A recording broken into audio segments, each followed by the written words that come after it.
वह 100 फ्रैंक देकर वेश्या की खिड़की के पीछे प्रदर्शन देखने गया। उसकी अपनी इच्छाओं की पूर्ति के लिए नहीं था, वह वेश्या की लुभाने वाली अदाओं की नकल करते हुए धीरे धीरे अपने शरीर को सहला रहा था। शर्महीन भावना से जैसे ही वेश्या की नजर उस पर पड़ी, वह तुरंत एक सज्जन की तरह व्यवहार करने लगा। इसी समय ठंडी कांच की दीवार ने उसकी परछाई और उस औरत की छवि को एक साथ मिला दिया और ऐसा लगा जैसे उस औरत को भी कुछ आभास हो गया हो। उसके होंठों पर हल्की सी मुस्कान तैर गई, आंखों के कोनों पर लालिमा फैलने लगी और वह पूरी तरह से अपने किरदार में डूब गई। ऐना ने यह देखा तो उसने भी अपना छद्म रूप छोड़ दिया और छाया में बेझिझक हर एक राहगीर की हरकतों की नकल करने लगी। उस रात जब वह घर लौटी, उसने अपनी पत्नी की रेशमी नाइटी पहन ली। जब उसकी पत्नी ने देखा, उसे अजीब नहीं लगा। उसने उसकी भौहें आंखें सजाई, महिला वस्त्र पहनाए, हाथ पकड़कर जगहों पर ले गई ताकि महिलाओं के हाव भाव देख सके। उसने सार सीख लिया। पत्नी ने उसे मुद्राएं बनाने कहा और उन मुद्राओं को कूची से चित्रित किया। शुरुआत में दोनों को इस तरह की भूमिका निभाने वाला खेल बहुत पसंद था, लेकिन समय के साथ उसकी पत्नी गोर्डा ने महसूस किया कि ऐना न केवल अपने व्यवहार और हाव भाव में धीरे धीरे और अधिक स्त्रैण होती जा रही है, बल्कि उसके भीतर भी एक गहरा परिवर्तन आ रहा है। ये बदलाव उनकी खुशहाल जिंदगी को पूरी तरह से नष्ट कर सकता है। सन 1926 में कोपेनहेगन की सड़कों पर हर जगह गहरी कलात्मकता की महक फैली हुई थी।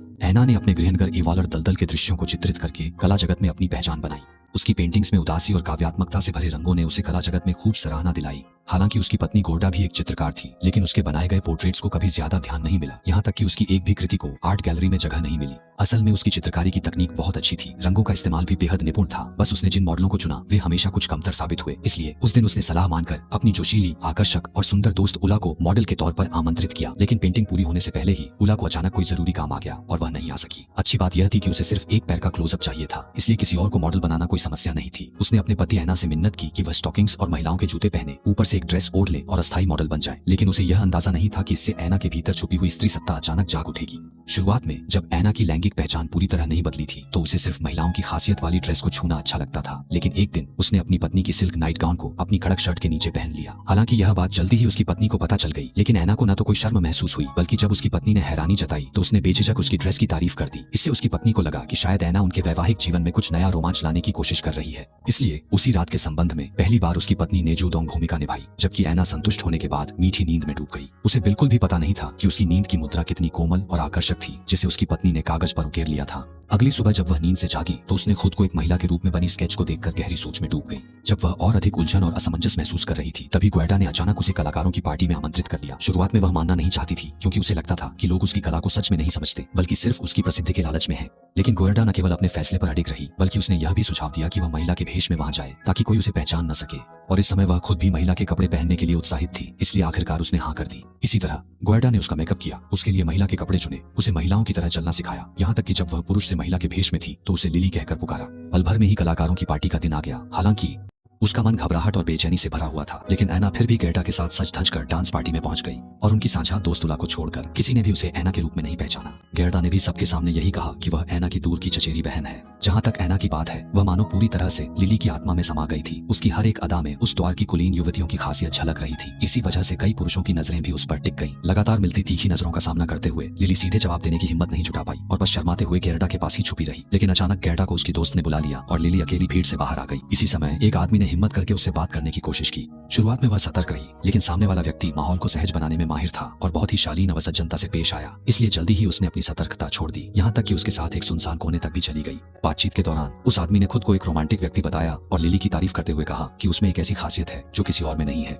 शायद भावों के इशारे मोहब्बत से उसका दिल बहक गया था। इसलिए जब हेनरिक ने जूदोंग किस मांगा तो लिली ने न केवल इनकार नहीं किया, बल्कि उत्साहित होकर उसका जवाब भी दिया। लेकिन जब दोनों एक दूसरे में खोए हुए थे, तभी लिली को ढूंढती हुई गर्दा वहां आ गई और संयोग से उसने यह दृश्य देख लिया। इसी दौरान अचानक लिली की नाक से खून बहने लगा। यह देखकर गर्दा ने तुरंत उसे सहारा देकर वहां से ले गई। असल में गर्दा ने लिली को हमेशा एक कला के प्रतीक, एक सुंदर और शुद्ध महिला छवि के रूप में ही देखा था, जिसे वह अपनी रचनात्मक प्रेरणा के लिए इस्तेमाल करती थी। लेकिन अभी अभी हुए उस चुंबन को देखने के बाद उसे एहसास हुआ कि लिली अब कोई काल्पनिक गुड़िया नहीं रही। इसलिए हालात को और बिगड़ने से रोकने के लिए उसने चाहा कि लिली अब कभी भी दोबारा न दिखाई दे। लेकिन ऐना के लिए लिली शुरू से ही कोई साधारण वेशभूषा का खेल नहीं थी, बल्कि यह आत्मान्वेषण की एक यात्रा थी। हालांकि उसका शारीरिक लिंग और मानसिक पहचान लगातार टकरा रहे थे, जिससे उसे अपनी इच्छा शक्ति से जबरन दबाना पड़ता था और इसी तनाव में उसकी नाक से खून बहने लगा। लेकिन अंततः महिला लिली ने ही जीत हासिल की। इसलिए इसके बाद के दिनों में ऐना न केवल गेरडा से छुपकर अक्सर महिला वस्त्र पहनती रही, बल्कि कभी कभी हेनरिक से भी चुपके चुपके मिलती रही और बार बार की इन रहस्यमय मुलाकातों में वह लालायित होकर खुद को पूरा करने की कोशिश करती रही। यहाँ तक कि एक दिन जब हेनरिक ने उसे चूमा तो अचानक ऐना का नाम पुकार बैठा।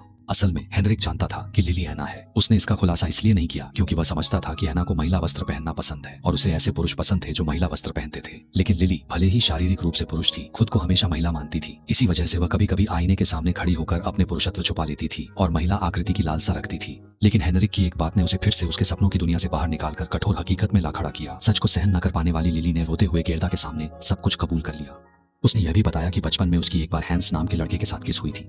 उस समय उसे लिंग पहचान की समस्या के बारे में कुछ पता नहीं था, बस यही लगा कि यह बच्चों की मासूमियत है। लेकिन जब उसके पिता को यह बात पता चली तो उन्होंने उसे बहुत डांटा, जिसके बाद लिली ने अपने भीतर की असली पहचान को दिल के सबसे गहरे कोने में छुपा दिया। गेरदा की आंखों में यह सुनते ही आंसू भर आए। उसे पछतावा हुआ कि उसने लिली को फिर से जगा दिया और अब उसे डर था कि उसका पति ऐना हमेशा के लिए खो जाएगा। लेकिन जब वह दर्द और संघर्ष में थी तभी पुरुष वेश में लौटे ऐना अचानक दर्द से तड़प कर जमीन पर गिर पड़े। हालांकि क्लिनिकल लक्षण पेट की बीमारी के थे, लेकिन गेरदा जानती थी कि असली वजह मानसिक समस्या है। इसीलिए उसने ऐना को लेकर कई मशहूर डॉक्टरों से मिलना शुरू किया। लेकिन उस समय के दौर में डॉक्टर या तो बीमारी की असली वजह नहीं समझ पाते थे या फिर ऐना को मानसिक रोगी मानकर उसे बांधकर बिजली के झटके देते थे। यहाँ तक कि कुछ लोग तो उसे हमेशा के लिए पागल खाने में बंद करने की सलाह देते थे। लेकिन गेरदा ने इसे साफ साफ ठुकरा दिया क्योंकि वह नहीं चाहती थी कि ऐना को कोई तकलीफ हो। एक साधारण दोपहर में जब गैलरी के मालिक ने अचानक गोल्डा को बताया कि फ्रांस की एक प्रसिद्ध एजेंसी ने उसकी पेंटिंग्स में रुचि दिखाई है और उसे खुद पेरिस आने के लिए कहा है। असल में जब ऐना अपनी लैंगिक पहचान को लेकर पीड़ा में थी तब गोल्डा का मन भी अंदर ही अंदर बहुत परेशान था।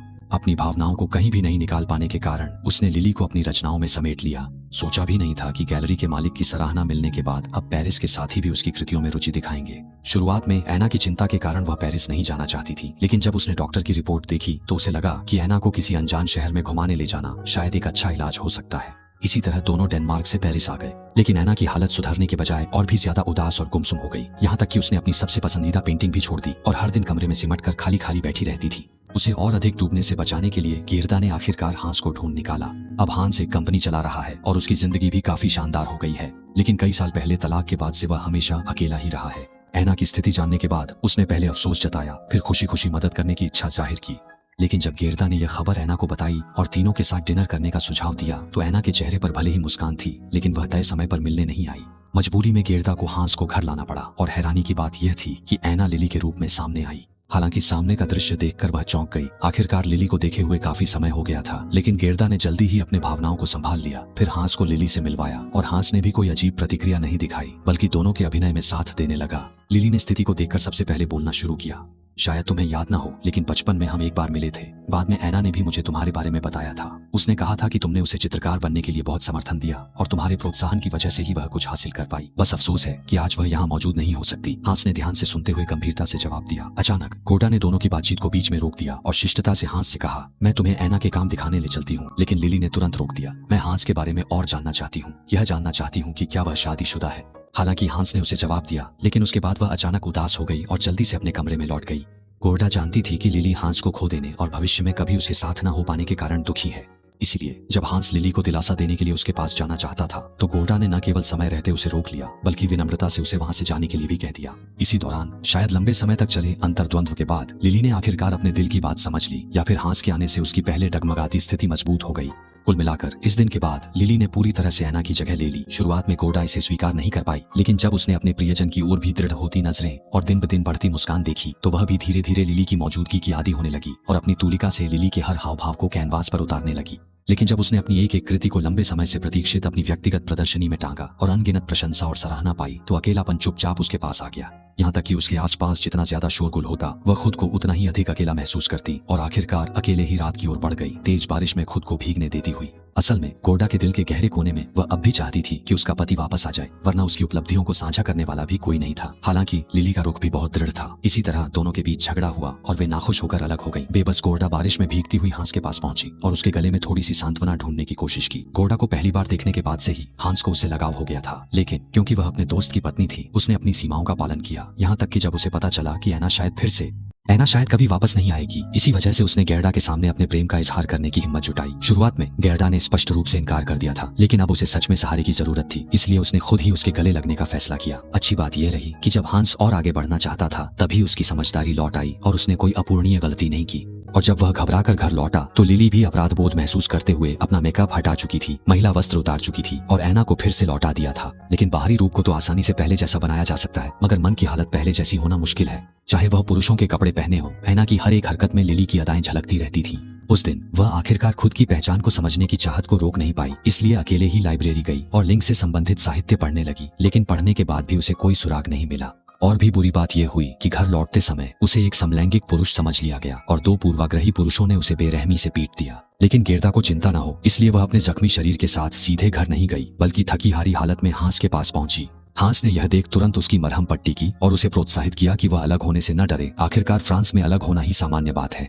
लेकिन वह उदास होकर बोली, हर दिन जब मैं जागती हूँ तो खुद को चेतावनी देती हूँ कि ऐना को जरूर छुपा कर रखूं, लेकिन अब ऐना में बहुत कम ही बची है। कभी कभी तो मैं सच में उसे मार डालने का मन करता है। मुझे रोकने वाली एकमात्र वजह यह है कि ऐसा करने से लिली भी हमेशा के लिए गायब हो जाएगी। हांस को लगता है कि ऐना को डॉक्टर से इलाज जारी रखना चाहिए। हालांकि ज्यादा उम्मीद नहीं थी, फिर भी ऐना ने उसकी सलाह मान ली। लेकिन फ्रांस के डॉक्टर भी डेनमार्क की तरह ही थे। या तो वे मानते थे कि उसकी दिमागी हालत खराब है और उसे सीधे लोबोटॉमी कराने की सलाह देते, या फिर बेरहमी से उसे पुरुष समलैंगिक घोषित कर देते। उस समय की सामाजिक सोच में समलैंगिकता को एक विकृति माना जाता था, लेकिन यह बात ऐना की भीतरी भावनाओं से बिल्कुल मेल नहीं खाती थी।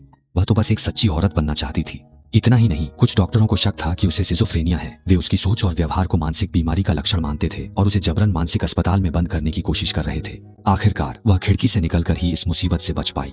ठीक उसी समय जब वह फिर से निराशा में डूब रही थी, दोनों की एक साझा दोस्त उरांग ने गर्दा को एक जर्मन डॉक्टर क्रोनोस से मिलवाया। माना जाता है कि उस डॉक्टर ने ऐना जैसे कई पुरुषों का इलाज किया था जो अपनी पहचान को लेकर उलझन में थे। संयोग से क्रोनोस काम के सिलसिले में फ्रांस आया हुआ था, इसलिए दोनों की मुलाकात जल्दी ही हो गई। सवाल जवाब के दौरान ऐना ने बहुत ईमानदारी से कहा, शायद आपको लगे कि मैं पागल हूँ, लेकिन मुझे पूरा यकीन है कि मेरे अंदर एक औरत बसी है। ये सुनकर क्रोनोस न तो हैरान हुआ, बल्कि उसने ऐना की बात को सही ठहराया। मैं तुम्हारी उलझन को समझता हूँ। इससे पहले भी मैंने तुम्हारे जैसे पुरुषों को देखा है। अगर तुम चाहो तो मैं सर्जरी के जरिए तुम्हारे पुरुष जननांग को हटा सकता हूँ और एक योनि बना सकता हूँ, जिससे तुम्हारा शारीरिक लिंग भी महिला बन जाएगा। लेकिन यह सर्जरी न केवल जटिल है, बल्कि इसमें बहुत जोखिम भी है और इससे पहले कभी ऐसा नहीं हुआ है। इसलिए मैं सलाह दूंगा कि तुम अच्छे से सोच विचार कर लो। गेरदा यह सुनकर तुरंत मना करना चाहती थी। वजह यह नहीं थी कि वह अपने पति के लिंग परिवर्तन का विरोध कर रही थी, बल्कि उसे डर था कि कहीं उसका पति अपनी जान न गंवा दे। लेकिन ऐना को लगा कि यह उसका एकमात्र मौका है और किसी भी हाल में उसे यह जोखिम उठाना ही होगा। इसलिए अगले दिन उसने डॉक्टर के साथ जर्मनी जाने का फैसला कर लिया। असल में गेरदा भी साथ जाना चाहती थी, लेकिन ऐना नहीं चाहती थी कि वह अपनी आंखों के सामने अपने पति को खोते हुए देखे, इसलिए उसने उसका प्रस्ताव दृढ़ता से ठुकरा दिया।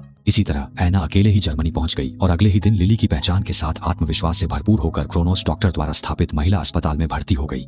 अस्पताल में सभी महिलाएं थीं। चिकित्सा कर्मियों का व्यवहार अच्छा था, चेहरे सौम्य थे, जिससे लिली को सुकून और ताजगी मिली। लेकिन लिंग परिवर्तन सर्जरी, यह सर्जरी बेहद जटिल थी और मरीज की शारीरिक क्षमता पर भी बहुत अधिक निर्भर करती थी। इसलिए क्रोनोस ने तुरंत लिली की सर्जरी की व्यवस्था नहीं की, बल्कि उसे पहले कम से कम 1 हफ्ते तक आराम करने की सलाह दी। हालांकि लिली को अपने वर्तमान पुरुष शरीर से बेहद नफरत थी, लेकिन भविष्य में इससे पूरी तरह छुटकारा पाने के लिए उसने भी आज्ञाकारी होकर सलाह मानी। जल्दी ही 1 हफ्ता बीत गया और लिली ने पहले चरण की कटिंग सर्जरी का सामना किया। आखिरकार सर्जरी बहुत सफल रही, लेकिन दर्द ने लिली को लगभग निगल ही लिया था। भले ही भारी मात्रा में मॉर्फिन दी गई हो, कोई फर्क नहीं पड़ा। अच्छा हुआ कि इस कठिन समय में हमेशा उसके साथ थी उसकी करीबी गर्दा। फ्रांस से थकी हारी आई गर्दा ने लिली की बेचैन भावनाओं को संभाला। दरअसल जैसा कि लिली ने कहा था, गर्दा एक बेहद ऊर्जावान महिला है। वह न केवल खुद अंदर से मजबूत है, बल्कि हमेशा अपने आसपास के लोगों को भी ताकत देती है। चूंकि दूसरे चरण की सर्जरी के लिए अभी काफी समय इंतजार करना था, इसलिए धीरे धीरे ताकत वापस आने के बाद लिली और गर्दा अपने वतन डेनमार्क लौट आए। डेनमार्क में लिली ने एक महिला के रूप में परफ्यूम सेल्स की नौकरी हासिल की। हालांकि इसमें वह बहुत माहिर नहीं थी, लेकिन वह बेहद खुश थी। लेकिन एक दिन जब वह गर्दा से बात कर रही थी, गर्दा ने उसे फिर से पेंटिंग करने के लिए समझाया। आखिरकार उसमें सच में चित्रकारी की प्रतिभा थी, लेकिन लिली ने गलतफहमी में यह समझ लिया कि गर्दा अब भी उसे आईना, उसका पूर्व नाम, समझती है। इसी वजह से दोनों में बहस हो गई। खुद को आहत महसूस कर रही गर्दा अकेले ही बंदरगाह पर सी फूड खरीदने चली गई और साथ ही अपना मन भी हल्का करने लगी। तभी उसने देखा कि लिली हेनरिक का हाथ थामे डेट पर जा रही थी। असल में कुछ समय पहले लिली ने फिर से हेनरिक से संपर्क किया था, लेकिन दोनों के बीच प्रेम संबंध नहीं बना, क्योंकि अब लिली लगभग पूरी तरह से महिला बन चुकी थी और उसकी यौन रुचि भी बदल गई थी। वहीं हेनरिक का लिंग भी बदल गया था, लेकिन उसकी यौन रुचि भी बदल गई थी, इसलिए वे दोनों केवल दोस्त ही बन सकते थे। गर्दा को सारी बातें स्पष्ट रूप से समझाने के बाद लिली ने तुरंत ही जर्मनी जाकर अगली सर्जरी कराने का प्रस्ताव रखा। शुरुआत में गर्दा ने इसका कड़ा विरोध किया,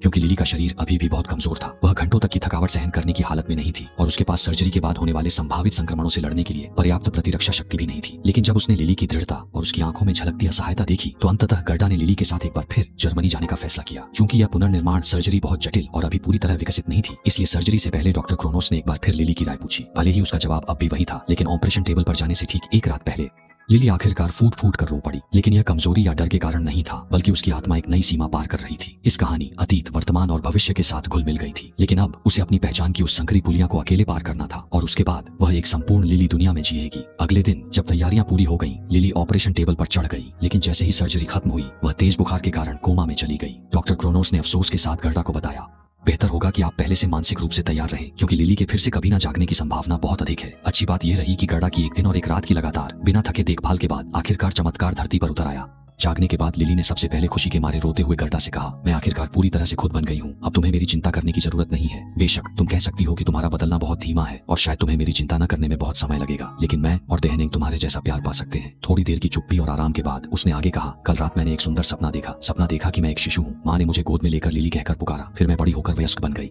शादी की, बच्चे हुए और एक साधारण लेकिन खुशहाल जीवन जिया। इतना कहकर उसने गर्डा का हाथ छोड़ दिया और हमेशा के लिए गहरी नींद में चली गई। बाद में गर्डा और हांस कार से लिली के जन्म स्थान पर पहुंचे। और भी यह वही झील का किनारा है जिसे लिली अपने जीवन में चित्रित करती थी। पहाड़ की चोटी पर चलते चारों ओर फैला समुद्री तट और भव्य पहाड़ियां दिखती हैं। अचानक वह स्कार्फ लिली ने गर्डा को दिया था हवा में उड़ गया। हैंस ने उसे वापस लाने की कोशिश की। गर्डा ने उसे रोका, क्योंकि गर्डा के नजरिए में यह स्कार्फ अब लिली की आत्मा का प्रतीक बन चुका है, और वह आत्मा जो हमेशा एक पुरुष शरीर में कैद रही, उसे अब और बंधन में नहीं रहना चाहिए, बल्कि उसे आकाश में उड़ना चाहिए, हवा की तरह स्वतंत्र।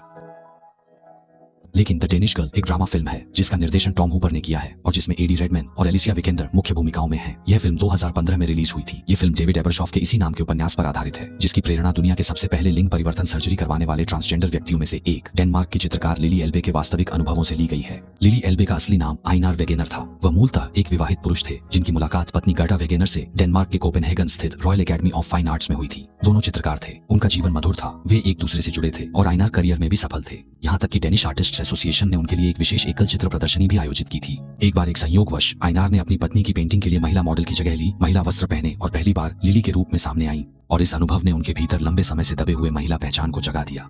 जैसे जैसे लिली की शख्सियत और प्रबल होती गई, उन्होंने मानसिक और भावनात्मक रूप से खुद को पूरी तरह महिला मानना शुरू कर दिया। इसलिए अपनी पत्नी गर्डा की समझ, समर्थन और साथ के साथ उन्होंने आत्मखोज और लिंग परिवर्तन की कठिन लेकिन साहसी राह पर कदम रखा और दुनिया में सबसे पहले लिंग पुनर्निर्धारण सर्जरी करवाने वालों में से एक बन गई। उस समय डेनमार्क सरकार ने उन्हें एक नया महिला पहचान पत्र जारी किया, जिस पर नाम लिली एल्बे लिखा था, और साथ ही उनका और गर्डा का वैवाहिक संबंध भी समाप्त कर दिया गया। लिली को लगा कि उसे अपना बच्चा चाहिए, इसलिए उसने गर्भाशय प्रत्यारोपण करवाया। दुर्भाग्यवश 3 महीने बाद अंग अस्वीकृति हुई और 48 वर्ष की आयु में उनका निधन हो गया। गर्डा लिली से अलग होने के बाद एक इतालवी अधिकारी से शादी कर मोरक्को में बस गई, पर वह धोखेबाज निकला और गर्डा की सारी जमा पूंजी ठग ली। तलाक के बाद गर्डा अकेले डेनमार्क लौट आई। उन्होंने चित्रकला प्रदर्शनी आयोजित करने की कोशिश की, पर उनके काम पुराने थे, प्रतिक्रिया साधारण रही और वे केवल हाथ से बनी पोस्टकार्ड बेचकर ही जीवन यापन कर सकी। उनकी जिंदगी में कोई संतान नहीं थी, वे शराबी हो गईं और अकेलेपन, भूख, ठंड से निधन हो गया। स्वयं की खोज में लिली ने डर और उलझन का सामना किया, लेकिन उन्होंने कभी पीछे नहीं हटी। उन्होंने अपने जीवन की क्षणिक रोशनी से पूर्वाग्रहों का विरोध किया जो आत्मा को जड़ और संकीर्ण ढांचे में कैद करते हैं। गर्डा के प्रेम ने हमें यह विश्वास दिलाया है कि सच्चा प्यार सीमाओं से परे है, वह लिंग की दीवारों को पार कर सकता है और समाज के पूर्वाग्रहों से भी ऊपर उठ सकता है। शायद यही आत्मा की गूंज इस फिल्म का सबसे भावुक पहलू है। यह न तो पहचान की पीड़ा छुपाती है, न ही उसे सुंदर बनाकर दिखाती है, बल्कि यह सच्चाई से दिखाती है कि एक आत्मा किस तरह सांसारिक बंधनों के बीच अपनी रोशनी की तलाश करती है। हर आत्मा को अपने लिए उपयुक्त शरीर की तलाश करने का अधिकार है और हर सच्ची भावना को कोमल देखभाल मिलनी चाहिए, भले ही वह दुनिया के नियमों से अलग क्यों न हो। आखिरकार प्रेम का अर्थ कभी भी विचलन को सुधारना नहीं होता, बल्कि सच्चाई का साहस पूर्वक सामना करने की हिम्मत में होता है। इंसान के जीने का असली अर्थ अपने दिल की आवाज के प्रति ईमानदार रहना है, न कि बाहरी लेबल से बंधे रहना। जैसा कि गेर्दा ने लिली की मृत्यु के बाद कहा था, दुनिया उसे याद रखेगी उसकी त्रासदी के लिए नहीं, बल्कि इसलिए कि उसने हमें सिखाया कि खुद का ईमानदारी से सामना कैसे करें। और समाज में भिन्नता के प्रति जो डर है वह असल में संकीर्ण सोच का प्रतीक है, लेकिन असली सभ्यता की शुरुआत भिन्नता के सम्मान से होती है। तो आज की फिल्म की चर्चा यहीं तक। आप सभी से लाइक और कमेंट करने का स्वागत है।